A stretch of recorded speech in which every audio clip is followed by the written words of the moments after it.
Alright, so the other day I came across a couple of comment sections under some Ghost of Yotei related content I watched, and I can't do else but make a video on some of these absolute trash takes. Now I usually don't do videos like these, but for today I really cannot help it. Just see this for yourselves. And also, for the sake of the people's privacy and me not wanting anyone to harass them or anything, I'll censor their names and profile pictures if necessary. So the first thing, and probably one of the less controversial takes on my list here, is this comment, where someone is criticizing Ghost of Yotei having the revenge is bad theme as their main story focus. Which I can totally see. I mean, I talked about it in my last video. Yotei's story seems very generic and is just way too basic when looking at the complexity and diversity of Tsushima's story. In comparison, Yotei is just way weaker in terms of character development and emotional attachment of the main character and to the main character. I do recognize that. We don't gotta talk about the second part of the comment though, because I hope this is just rage bait, because I don't know how you can see a problem with that in 2025, to be honest. I mean, it's just like saying, oh, I don't like this game because the main character is heterosexual. Like, get over it, dog. The sexuality and love interest has nothing to do with the quality of a game, and honestly shouldn't even matter in the first place, in my opinion.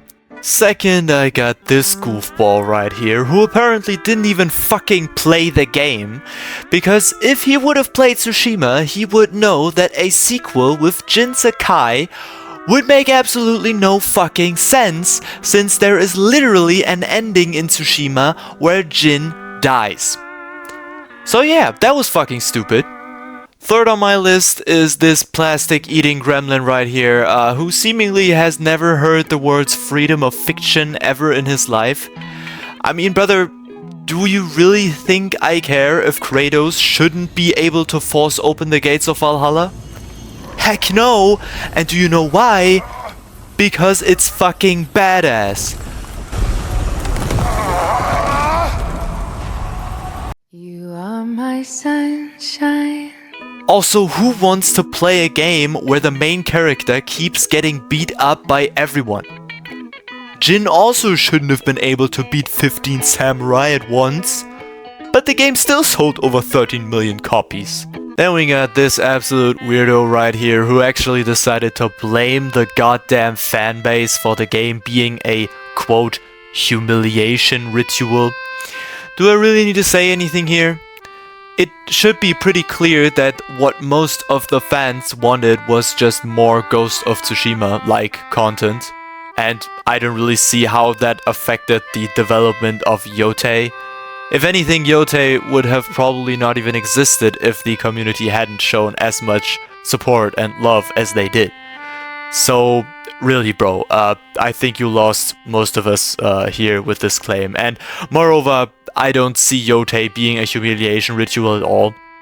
It's still a very fun game to play in your free time, and just because a game is not an instant Game of the Year contender doesn't mean it humiliated the company in any way. As an honorable mention, I want to include this mega mind right here. This comment basically sums up what happens if you were actively participating during the Italian brain rot pandemic on TikTok, is what I imagine, because this dude's head is fried. I don't even know how I'm supposed to go about this without sounding like the actually nerd emoji, but I'll do it anyway. First of all, the characters aren't ninjas, they're samurai, and Atsu herself is a ronin actually. Should be pretty obvious for anyone with eyes, but hey, we listen and we don't judge. Sometimes I don't really have a headache. Second of all, why exactly is it so laughable for everyone that Atsu is voiced by a lesbian? It really doesn't matter at all, I think, because it doesn't affect the gaming experience. It doesn't really affect any voice lines she has, like anything she says, because it's obviously like scripted way ahead of the when it's actually like said and translated and stuff. I mean, this is all planned out. It's not like the dialogue suddenly changed from the Japanese one where a heterosexual woman spoke her, and now like when the English one speaks her, the entire script changes and everything becomes worse because she's lesbian. I mean, that's just a load of bullshit. And lastly, I'm very sorry to tell you this, but if my math is mathing correctly, this guy is 18 years old now, and unironically writes a scummy comment like this. I mean, have some self-respect, brother. How can anybody take you serious for real? Anyways, if you enjoyed this video, it was a bit of shorter one, I'd say, but still, you know, can leave that like and subscribe to the channel if you want to support a small content creator. And yep, check out my other videos down below in the description. That's it for me for today. Have a good one. Bye bye.